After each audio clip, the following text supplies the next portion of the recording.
Okay, in this problem, we want to evaluate this, where S is a sphere x squared plus y squared plus z squared is equal to 16.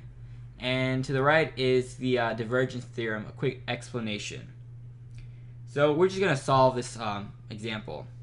So we will say div parentheses 3x I plus 2yj,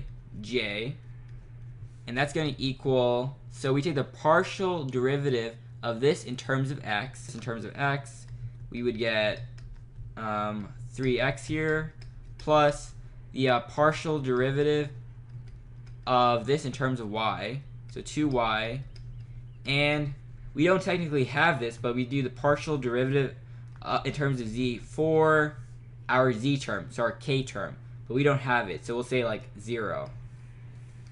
So we chose it in this way. I mean, out of coincidence, this was 3x and this was 2y, but even if this was 3xy, we would put 3xy here. And if this was, let's say, 2y(xz), we would still write 2y(xz), and we would take the partial derivative of this in terms of y. To determine what we take the partial derivative in terms of x is the I. So I would always be partial derivative in terms of x, j would always be the partial derivative in terms of y, and k would always be the partial derivative in terms of z. And so when we do this, we get, this would be 3 plus this would be 2, and 0 would be 0, so we get 5. So this right here is 5. And we're almost there. So this is going to be 5. We'll have 5 times the volume of the sphere.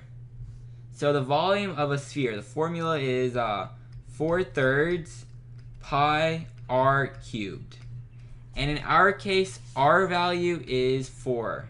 Because square root of 16 is 4. So when we plug in 4, our final answer is going to be 1280 pi divided by 3.